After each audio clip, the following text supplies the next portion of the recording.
오늘 하나님께서 주신 말씀은 구약성경 출애굽기 3장 5절에서 10절까지 말씀입니다.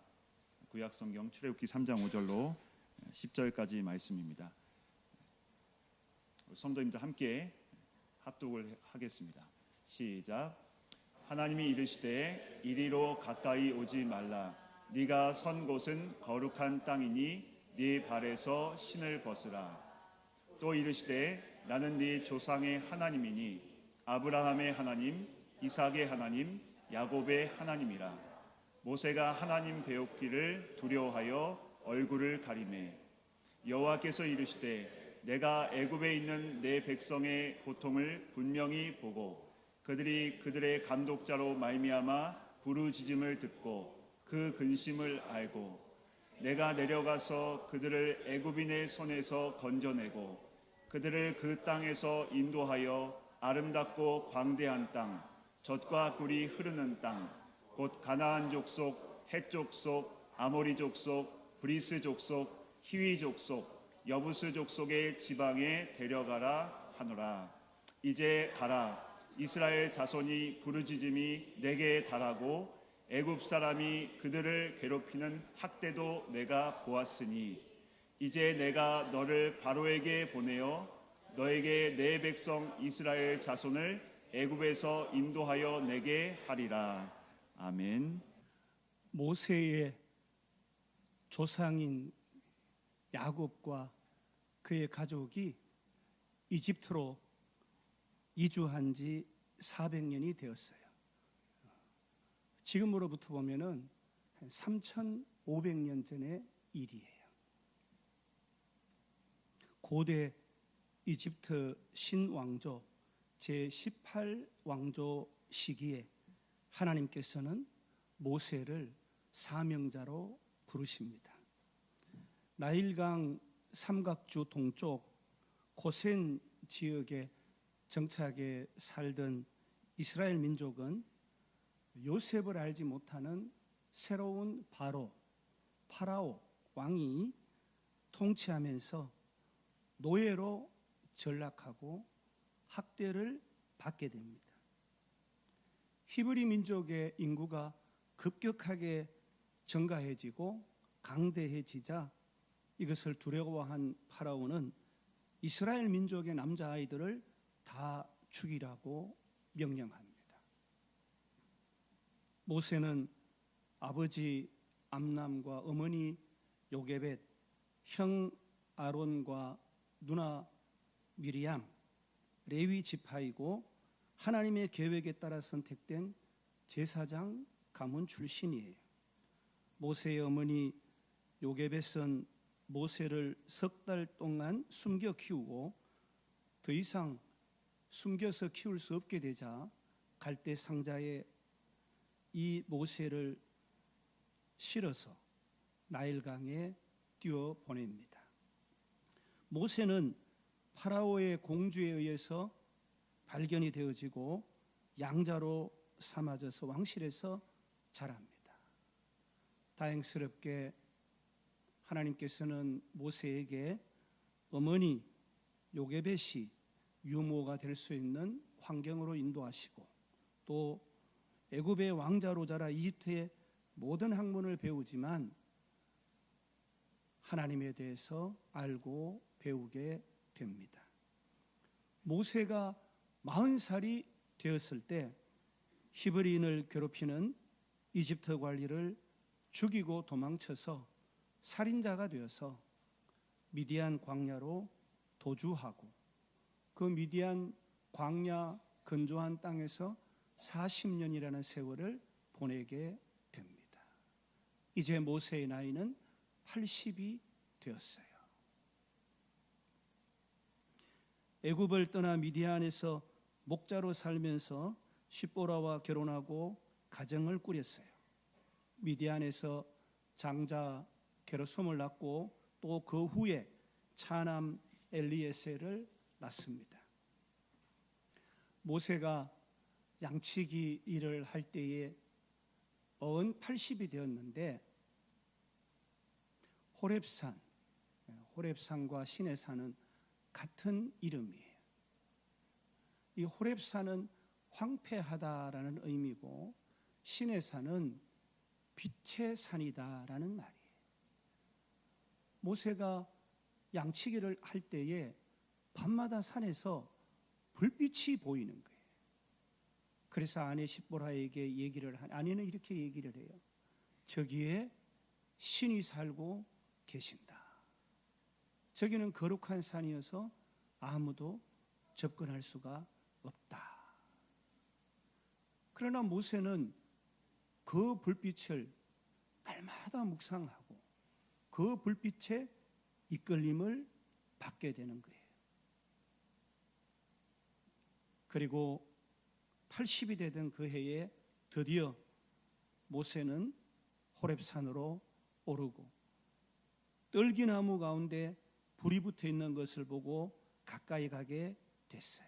그리고 그곳에서 하나님을 만나고 이스라엘 민족을 출애굽, 이집트에서 탈출 노예 생활을 정리하라고 하는 사명을 받게 됩니다.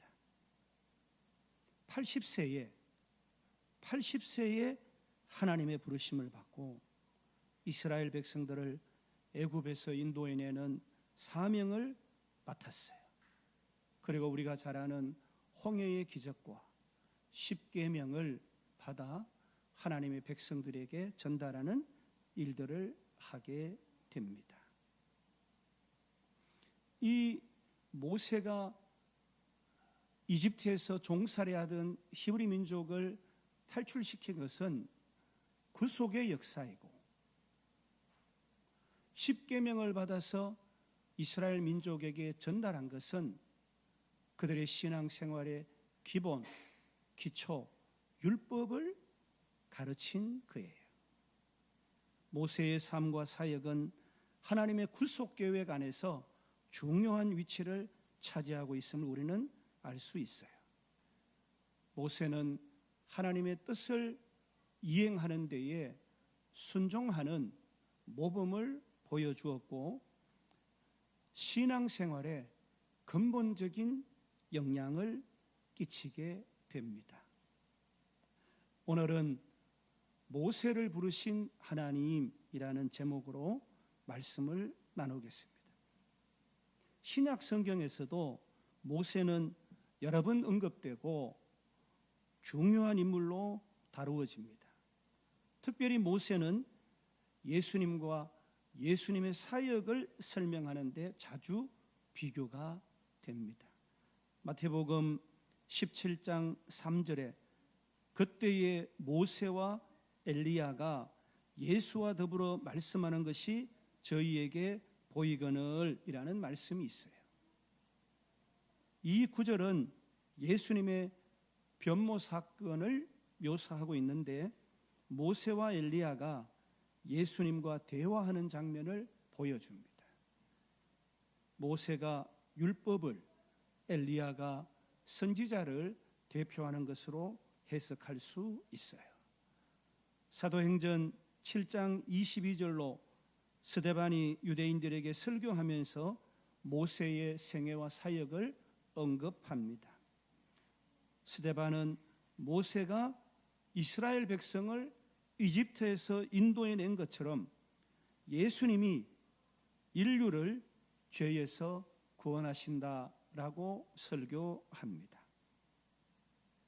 히브리서 3장 5절로 6절 말씀에 또한 모세는 장래에 말할 것을 증거하기 위하여 하나님의 온 집에서 종으로 신실하였고 그리스도는 하나님의 집을 맡은 아들로서 신실하니 라는 말씀이 있어요. 이 구절은 모세와 예수님을 비교해서 모세가 하나님의 집에서 충성된 종으로서의 역할을 했지만 예수님은 하나님의 아들로서 더 큰 영광을 맡으신다라는 말씀이에요. 요한복음 1장 17절에 율법은 모세로 말미암아 주어진 것이요 은혜와 진리는 예수 그리스도로 말미암아 온 것이라라고 말씀합니다.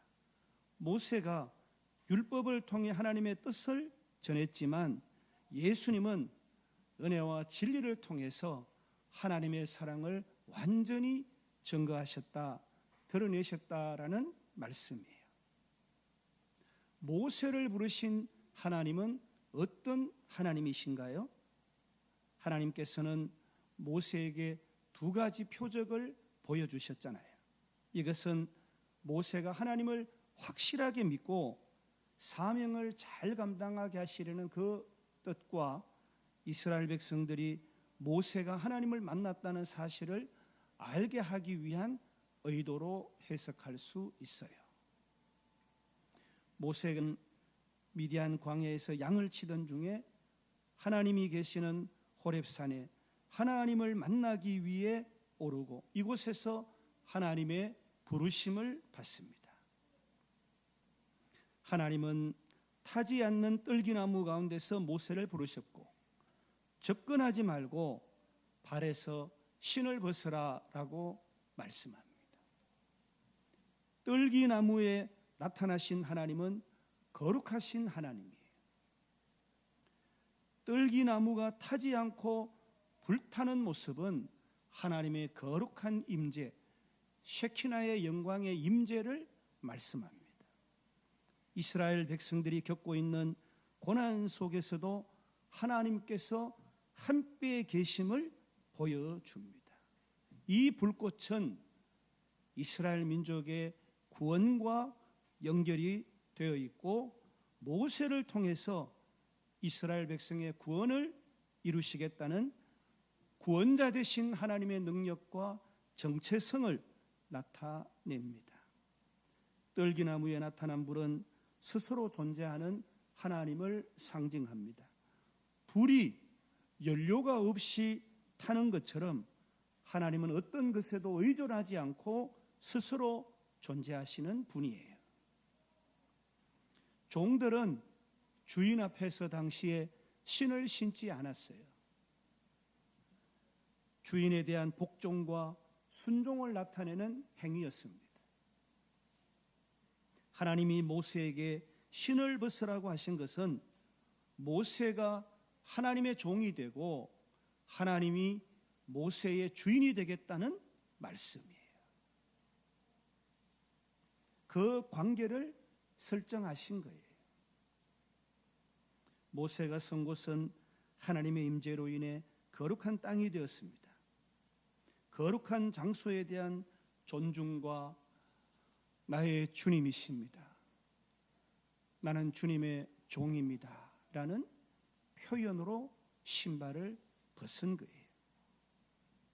하나님의 부르심에 모세가 보인 반응은 참 생뚱맞습니다. 사랑하는 여러분, 우리도 하나님께서 이 땅에 허락하신 목적이 있는 소명받은 존재들, 그래서 이 땅을 살아갈 때 그 소명을 반드시 이루어드려야 되는 사명자들이에요. 그럼 모세 입장처럼 생뚱맞는 거예요. 하나님, 저는 지금 살인자로 도망하였고, 하나님, 저는 이 미디안 광야로 거처 삼아 양을 치면서 가정을 이루었고, 제가 지금 살고 있는데 제가 살인해서 도망한 그 이집트로 다시 가라고요? 그리고 제 생계와 제 가족과 무관한 저 히브리인들을 200만 명이나 되는 사람을 저 강력한 이집트 군대로부터 탈출을 시키라고요? 제가요? 순종보다 자신이 하나님의 사명을 감당할 수 있는지에 대해서 의심하는 그런 발언들을 하나님 앞에 드립니다. 자신의 부족함과 약점을 여지없이 드러내고 심지어 하나님, 다른 사람을 보내세요, 다른 사람을 사용하세요, 이렇게 말씀합니다.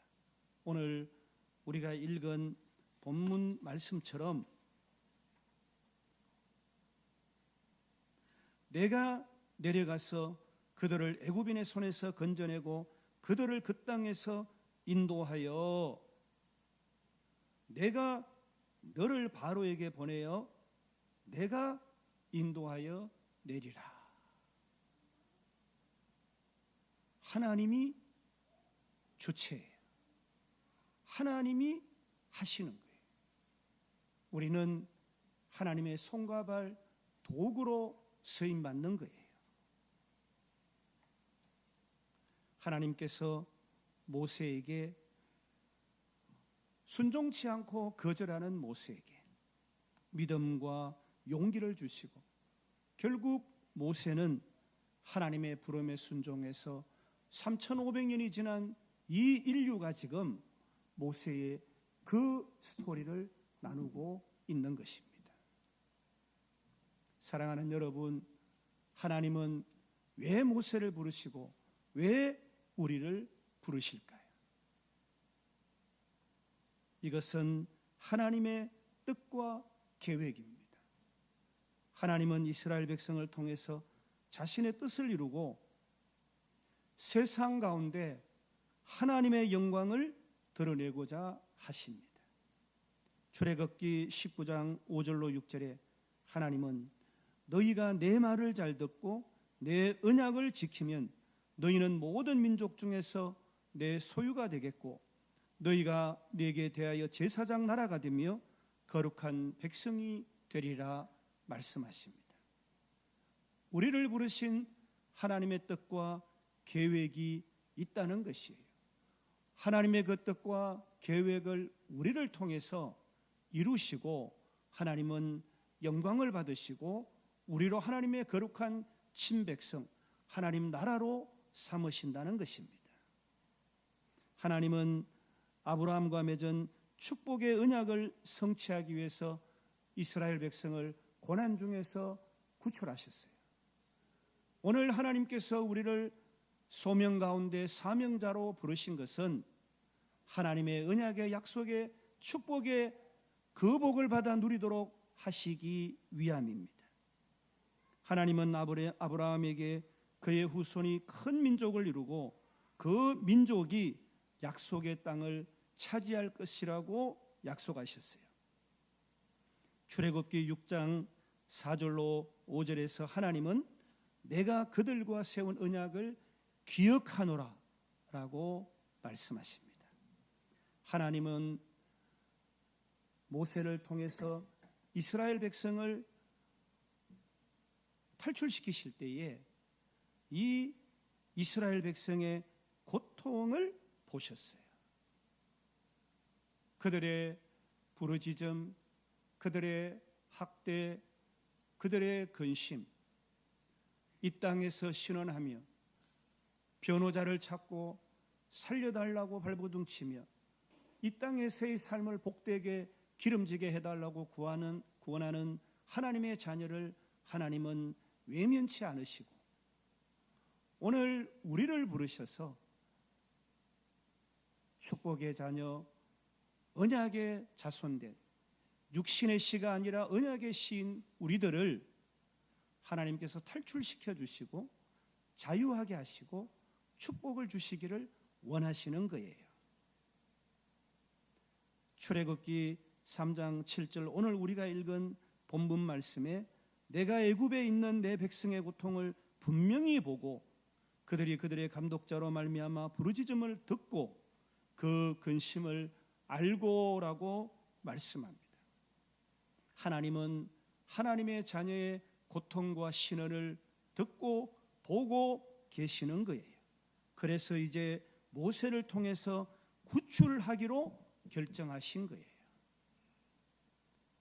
모세를 통해서 이 구속 사역을 이루어 가시는 하나님은 이스라엘 백성이 자유롭게 하나님을 예배할 수 있도록 하기 위해 그들을 구출하셨습니다.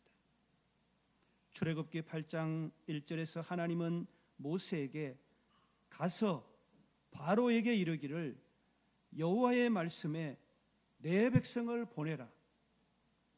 그들이 나를 섬길 것이니라 하셨다 하라고 명령하십니다. 우리를 콜링, 소명을 주시고 부르시고 사명자로 세우신 하나님은 우리가 이 땅에서 하나님을 섬기는 자, 진리 안에 자유하는 자, 하나님으로 말미암아 예배자로 부르신 것이에요.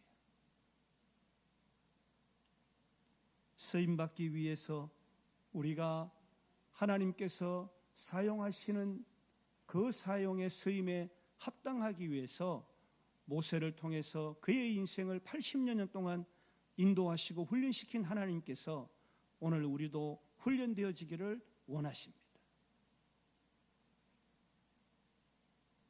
모세는 애굽에서 지혜와 지식을 배웠고 이것이 이스라엘 백성을 출애굽하고 하나님의 말씀을 기록하는 그 모든 인생 남은 여정에 필요한 기반이 되었어요.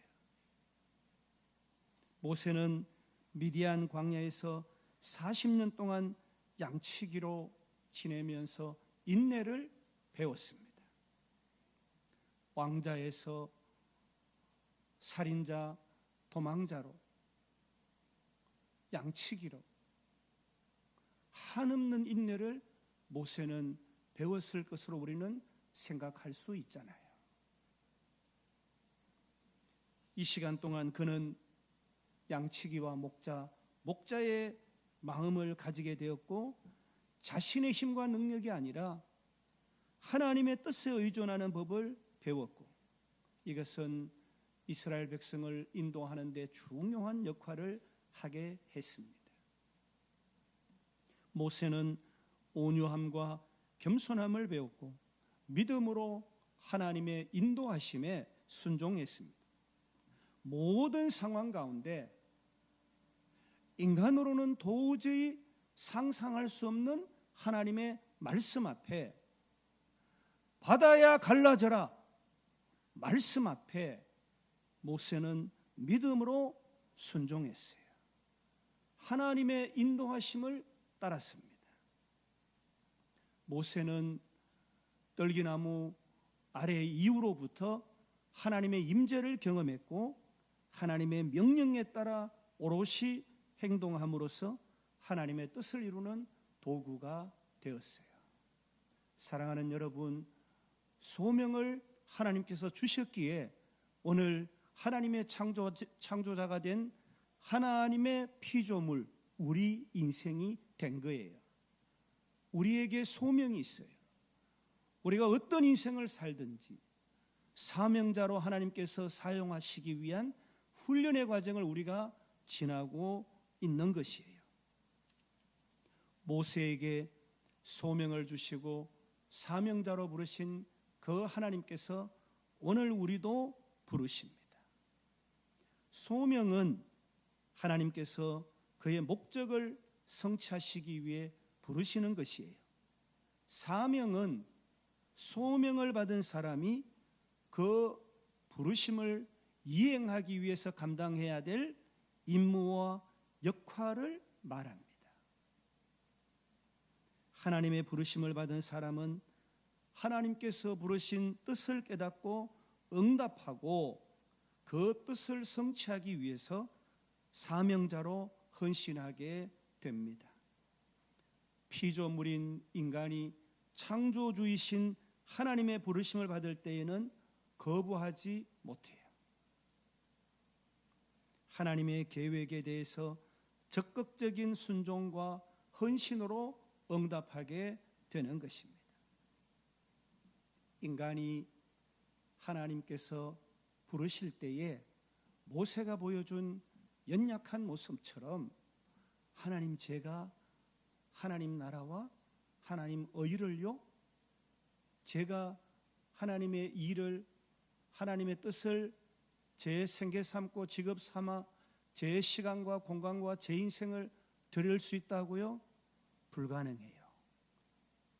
피동적이고 수동적인 자세로 하나님 앞에 서게 됩니다. 그러나 부르심에 대한 확신과 함께 응답하고 일어선 이후에는 능동적인 태도를 취하게 됩니다. 그래서 가족을 데리고 저 오지로 원주민지로 선교 사역으로 그의 생애를 사용하는 거예요. 우리가 성경에서 많은 사람을 찾아볼 수 있어요. 오늘 모세도 그렇지만 베드로와 안드레와 야고보와 요한, 갈릴리 어부였던 저들을 예수님이 부르셨어요. 어부였어요. 고기 잡는 것이 익숙했어요.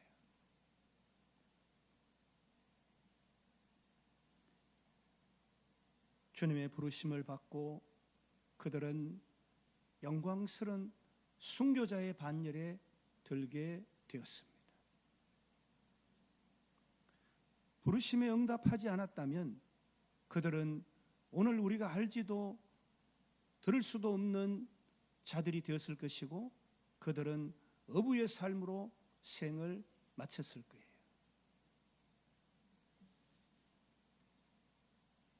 우리가 잘 아는 사도 바울은 예수 믿는 사람을 잡아서 죽이고 저들을 고발하는 일에 저의 생애를 사용했어요. 로마 시민으로 대학자로 그의 경험과 그의 지위를 사용해서 예수 믿는 자를 죽이고 박해하는 일에 우두머리와 같은 자였어요. 그런 그가 부활하신 주님께 붙들려서 능동적으로 그의 생애를 충성한 위대한 사도가 되었어요. 주님께서 박해자 이 바울을 부르시고 저를 사로잡았을 때에 바울은 항거하지 않고 예수님의 부르심에 남은 생애를 목숨을 바치며 순종했습니다. 그 바울로 인해 오늘 우리가 이 예배당에서 하나님을 예배하고 세계 선교의 터전이 발판이 마련된 것이에요. 선한 싸움을 싸우고 달려갈 길을 달리고 믿음을 지켰다 고백해요. 나의 달려갈 길을 마치려 하면은 내 목숨을 조금도 아끼지 않는다. 내게 능력 주시는 자 안에서 내가 모든 것을 할 수 있다. 내 몸에 그리스도의 남은 고난을 짊어지겠다. 힘을 다하여 수고하겠다. 날마다 나를 쳐서 그리스도께 복종하게 하겠다. 하나님의 부르심을 받은 사람들이 능동적으로 저의 생애를 사용하고 주님께 응답하고 생애를 바쳐서 사명을 감당할 때 하나님 나라의 위대한 일꾼이 되는 거예요. 예수 믿는 크리스찬들은 그런 자들이에요. 이러한 소명받은 사람들을 통해서 하나님은 하나님의 나라와 의를 이루어 가시고 인류 구원의 역사를 이루어 가시는 거예요. 사랑하는 여러분, 우리의 생애가 내 뜻대로 되어지나요? 나의 의지로 경영하나요? 그렇지 않습니다. 우리의 생명, 양으로 생명을 얻고 더 풍성히 누리게 하신다 하셨잖아요. 우리 주님이에요. 어떤 일에 수고하시겠어요? 어떤 일에 도망하겠어요? 저는 이 강단에서 주님을 영접하기를 원합니다. 저는 이 강단에서 생명을 마치기를 원해요. 여러분은 어떤 자리에서 여러분의 생애를 사용하시기를 원하십니까? 무엇을 먹을까? 마실까? 입을까? 조금 고단하면 도망하고 싶어요. 안 하고 싶어요.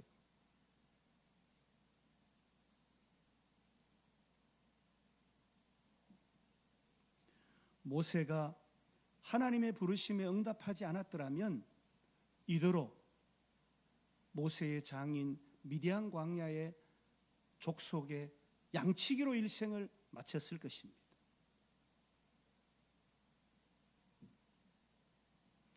베드로와 안드레와 야고보와 요한은 영원한 어부였을 것입니다. 바울이 다메섹에서 부활하신 예수님께 부르심을 받지 못했다면 그는 살인자요 대적자로 인류의 역사에 기록이 되었을 것입니다. 사랑하는 여러분, 하나님께서 모세를 부르신 것처럼 우리 각자의 인생에도 특별한 부르심, 소명을 주시고 사명자로 사용하십니다. 모세가 80의 부르심을 받았잖아요. 그의 인생의 유전을 우리가 너무 잘 알잖아요. 태어나서 갈대 상자에 나일강에 버려져 유모인 어머니와 이집트 왕자의 삶을 살다가 살인자가 되어서 광야에서 양치기를 했잖아요.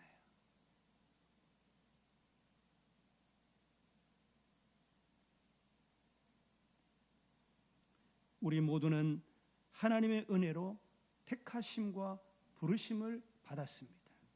우리도 사명자의 삶을 살겠다 작정해야 합니다. 아멘.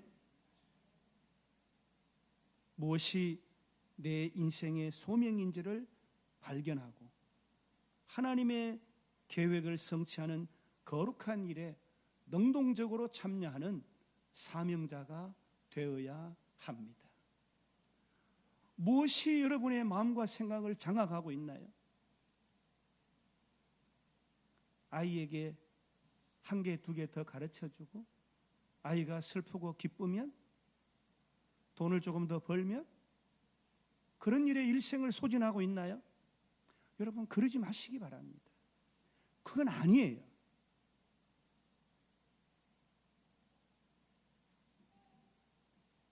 우리가 하나님이 나를 부르셨다는 것 어떻게 알 수 있어요?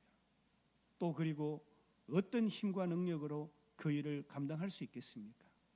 먼저 기도와 묵상이에요. 기도하는 자리에서 하나님과 깊은 교제를 해야 돼요. 그래야 그분의 뜻을 분별할 수가 있어요. 하나님도 보시고 하나님의 음성도 들으시기를 축복합니다. 사랑하는 여러분, 기도를 해야 하나님의 인도하심을 받을 수 있어요. 세상 사람들은 일어나면 생각하고 묵상하고 하루 일 정리하고 시작한다 하잖아요.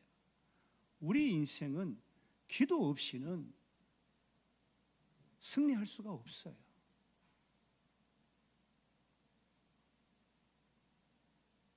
하나님의 말씀에 순종해야 합니다. 하나님의 말씀이 우리의 생명, 우리의 생애를 인도하는 지침서예요. 옳은 길, 바른 길 살고 싶으시죠? 거룩한 길 걷고 싶으시죠? 말씀을 봐야 되는 거예요. 그리고 선택적 순종이 아니라 이 안에 기록된 하나님의 말씀을 다 지켜 행하는 삶을 살아야 되는 거예요. 성령의 인도하심에 민감하게 반응해야 돼요. 여러분, 우리 마음에 어두운 그림자가 언제 드리워져요? 성령에 순종하지 않을 때예요. 양심의 끄리낌이 있을 때예요. 마음과 생각을 악한 것들이 장악할 때 우리의 삶은 불안하고 200만 명의 우울증 환자가 대한민국에 있다는 거예요. 성령 가운데 거하는 자가 어떻게 우울하고 신경과를 다니고 정신과를 다닙니까, 여러분?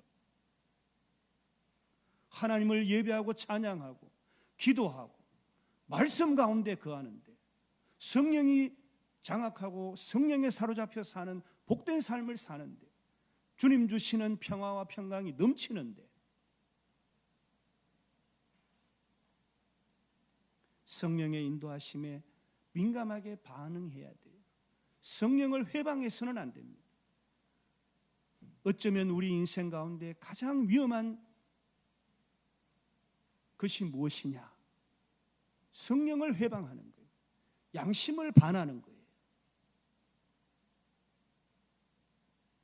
우리는 하나님께서 우리 삶의 경험과 상황을 통해서 하나님께서 때로는 우리를 인도하신다는 것을 알 수 있어요. 제 삶도 그랬어요. 제 의지로 나아갈 때에 하나님은 저를 치셔서 복종케 하시고 하나님의 궤도에 제 인생을 놓으신 거예요. 어려운 상황이나 도전 속에서 인내와 믿음을 배우고 하나님의 뜻을 깨닫기도 합니다. 교회 공동체 안에서 우리는 때로는 이 소명을 발견하기도 하고 사명자의 삶을 살 동력을 얻기도 합니다. 믿음의 공동체 안에서 서로 격려하고 하나님의 뜻을 나누며 성장할 수 있어요. 형제가 자매가 권면을 하거나 조언을 하기도 해요. 그러므로 소명을 발견하기도 합니다. 그리고 그 소명을 발견한 그때의 힘과 능력, 기도로 또 동력하기도 하는 거예요. 우리의 잘못과 약점을 인정하고 하나님 앞에 회개하는 과정도 중요한 훈련입니다. 회개하고 성찰하고 자복할 때에 우리는 더욱 겸손해지고 하나님의 은혜를 깊게 경험할 수가 있어요. 교만해서 난 잘못이 없어요. 난 다 온전해요. 합당해요. 하나님의 은혜를 경험치 못합니다. 하나님께서 주신 사명을 발견하고 그 사명을 따라 헌신하고 순종하는 삶을 살아야 합니다. 하나님께서 주신 그 사명을 충실히 감당할 때에 하나님께서 원하시는 풍성한 삶, 그런 삶을 누릴 수 있게 되는 거예요. 가장 가치 있고 가장 유익하고 가장 행복한 삶은 받은 소명 따라 부르심에 순종하고 사명자의 삶을 살아가는 거예요. 열방에 쓰임받고 축복의 통로가 될 때예요. 내 의지로 물질의 종노릇하면서 일평생 고단하고 지난한 인생을 사는 것이 만족한 삶이 아니에요. 취하는 삶 아니에요. 주라 그리하면 주시겠다 하셨잖아요.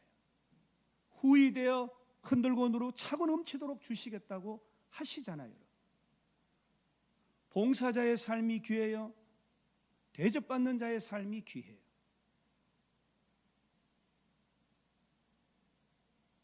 우리는 좋은 삶 살기를 원하잖아요. 그리스도 안에서 풍성한 삶, 하나님께서 디자인한 삶, 창조하신 목적, 이 땅에 허락하신 그 부르심에 순종하는 삶이 가장 좋은 삶인 줄 믿습니다. 사랑하는 여러분, 우리가 아는 복음송 중에 주님 말씀하시면 내가 나아가리다. 주님 뜻이 아니면 내가 멈춰 서리다. 그러시잖아요. 오늘 우리가 폐회송으로 드릴 하나님의 부르심, 하나님의 부르심에는 후회하심도 실수도 없으신 거예요. 날 향하신 하나님의 뜻만이 오롯이 서는 거예요. 폭풍 가운데서도 우리를 인도하시는 하나님이에요.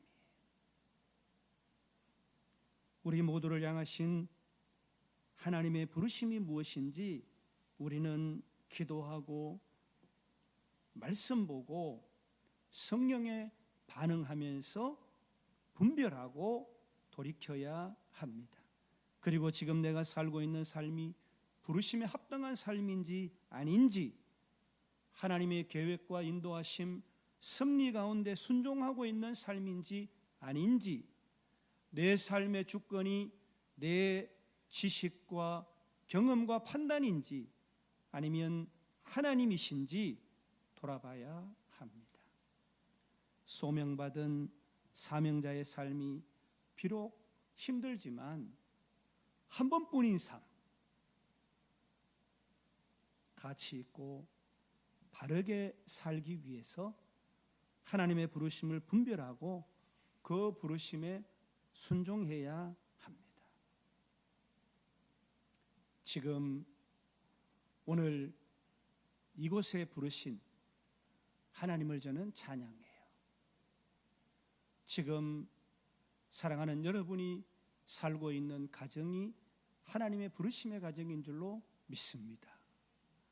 여러분의 일터가, 여러분이 서임받고 있는 곳이 하나님께서 부르신 부르심의 처소인 줄로 저는 믿습니다. 하나님께서 인도해 주시는 그 인도하심, 코람데오, 임마누엘, 복주심아 약속하신 주님 앞에 서서 주님과 짝하면서 풍성한 삶, 하나님이 디자인한 삶, 그 삶 가운데로 만족하며 살아가시는 저와 여러분의 생애 되시기를 주님의 이름으로 축복합니다.